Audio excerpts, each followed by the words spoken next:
मकर संक्रांति के दिन सूर्यदेव एक राशि से निकलकर दूसरी राशि में प्रवेश करते हैं। इस प्रकार साल 2024 में 15 जनवरी को मकर संक्रांति है। इस दिन सूर्यदेव धनु राशि से निकलकर मकर राशि में प्रवेश करेंगे। जी हाँ, मकर संक्रांति तिथि पर सूर्यदेव की विशेष पूजा अर्चना की जाती है। इससे कुंडली में सूर्य ग्रह भी मजबूत होते हैं, जो कि हमारे लिए बहुत ही आवश्यक है। तो इस दिन की विशेषता है कि सूर्यदेव एक राशि से निकलकर दूसरी राशि में प्रवेश करेंगे। मकर संक्रांति तिथि पर सूर्यदेव की विशेष पूजा अर्चना की जाती है। कुंडली में सूर्य के मजबूत होने से जातक को जीवन में ऊंचा मुकाम भी हासिल होता है। जी हाँ, साथ ही समय के साथ पद प्रतिष्ठा में भी वृद्धि होती है और सम्मान में भी वृद्धि होती है। अगर आप भी करियर और कारोबार को और अपने जीवन को एक नया आयाम देना चाहते हैं तो मकर संक्रांति को ये उपाय अवश्य करें। शास्त्रों में मकर संक्रांति के 10 महा उपाय बताए गए हैं, जिनको करने से व्यक्ति का सोया हुआ भाग्य भी जाग उठता है। जी हाँ, आपको विश्वास नहीं होगा, यदि ये उपाय आप करते हैं तो आपके जीवन में बहुत बड़े बड़े बदलाव आपको देखने को मिलेंगे। तो आइए बात करते हैं पहले उपाय के बारे में। तो मकर संक्रांति पर सूर्य शनि देव से नाराजगी त्याग कर उनके घर गए थे। जी हाँ, मकर संक्रांति के दिन सूर्य देव शनि देव से नाराजगी त्याग कर उनके घर पर गए थे। मान्यता है कि इस दिन जल में काले तिल मिलाकर स्नान करने से शनि देव बेहद प्रसन्न होते हैं।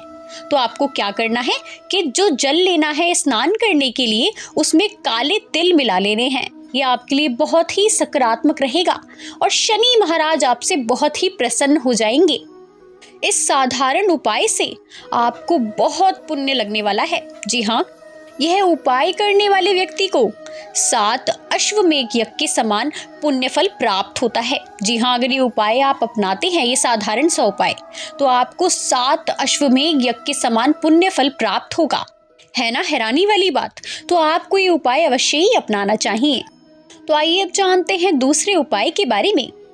मकर संक्रांति पर घर में आम की लकड़ी से हवन करें। जी हाँ, आम के वृक्ष की लकड़ी से आपको मकर संक्रांति के दिन अपने घर में हवन करवाना चाहिए। इसमें तिल से 108 बार गायत्री मंत्र का जाप करते हुए आपको आहुति देनी चाहिए। मान्यता है कि घर में खुशहाली आती है और बीमारी भी जड़ से खत्म हो जाती है। देखिए, यदि आपका घर का कोई सदस्य किसी बीमारी से बहुत ही ज्यादा परेशान है तो इस उपाय को आपको बिल्कुल भी नजरअंदाज नहीं करना चाहिए। आपको घर में एक हवन करवाना चाहिए जिसमें आप आम की लकड़ी का हवन करें। जी हाँ, और तिल से 108 बार गायत्री मंत्र का जाप करते हुए आहुति दें। इससे आपके परिवार में खुशहाली आएगी और बीमारियां तो जड़ से खत्म हो ही जाएंगी। आइए जानते हैं तीसरे महत्वपूर्ण उपाय के बारे में। सूर्य देव की पूजा के लिए मकर संक्रांति का दिन बहुत ही श्रेष्ठ माना जाता है। सूर्य देव को पानी में लाल चंदन, लाल फूल, लाल तिल और गुड़ डालकर आपको उनको अर्घ देना चाहिए। यदि ये सामग्री आप जल में डालकर उनको अर्घ देते हैं तो इससे सूर्य देव आपसे बहुत ज्यादा ही प्रसन्न हो जाएंगे और आपके मान सम्मान और करियर में भी वृद्धि आपको देखने को मिलेगी। आइए जानते हैं चौथे उपाय के बारे में।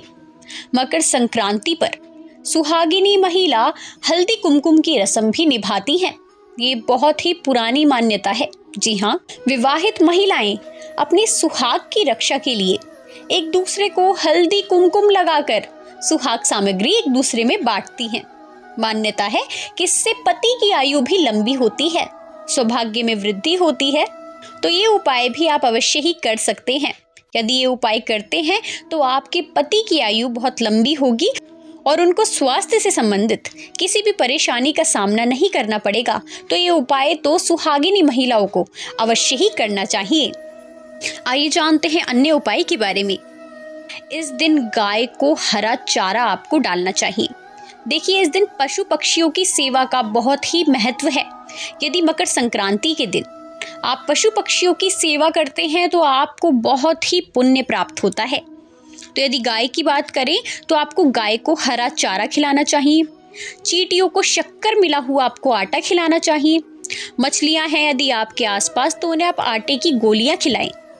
पक्षियों को बाजरा खिलाना भी शुभ माना जाता है। इससे धन आगमन के रास्ते भी खुल जाते हैं।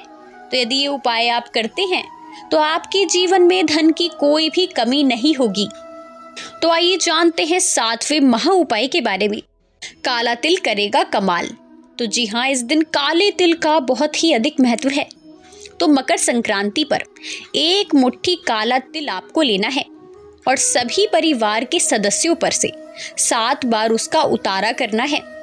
और सभी सदस्यों पे से जब आप 7 बार उसका उतारा कर दे तो उसे एक मुट्ठी तिल को आप उत्तर की दिशा में फेंक दे।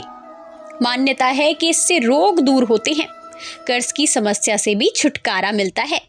तो ये उपाय भी आपको अवश्य ही करना है यदि आप किसी रोग से परेशान हैं और यदि आपको कर्जे की समस्या है। आप अवश्य ही जल्दी ही उस रोग और कर्जे से दूर हो जाएंगे। तो आइए अब जानते हैं 8वें महा उपाय के बारे में। साल भर पितृ रहेंगे प्रसन्न। जी हाँ, मकर संक्रांति पर पितरों का तर्पण श्राद्ध कर्म करने से पूर्वज साल भर प्रसन्न रहते हैं। परिवार में वंश वृद्धि होती है, वैवाहिक जीवन भी सुखमय रहता है और जीवन में बरकत भी होती है। तो इस दिन आप अपने पितरों का श्राद्ध कर्म अवश्य कीजिए। ये आपके जीवन में बहुत ही विशेष बदलाव लेकर आएगा। तो आइए अब जानते हैं 9वें महा उपाय के बारे में।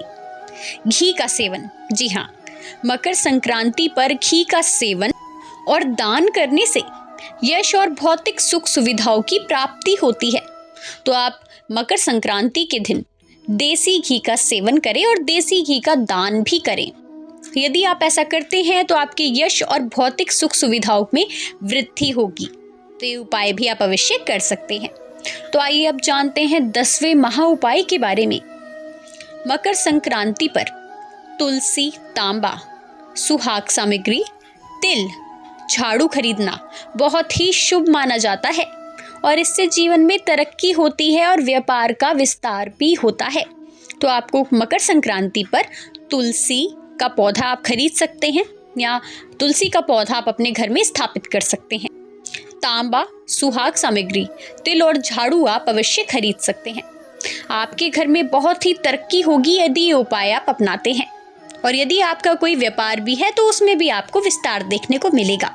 तो यदि आप मकर संक्रांति के दिन इन 10 महा उपायों को अपनाते हैं तो आपके जीवन में बहुत ही बड़ा बदलाव आएगा और आपका सोया हुआ भाग्य भी जाग उठेगा।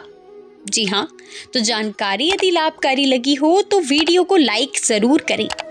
कमेंट में जय श्री राम लिखकर चैनल को सब्सक्राइब करना ना भूलें ताकि आपको राशिफल, उपाय और सनातन धर्म से जुड़ी वीडियोस समय समय पर देखने को मिलती रहें। धन्यवाद।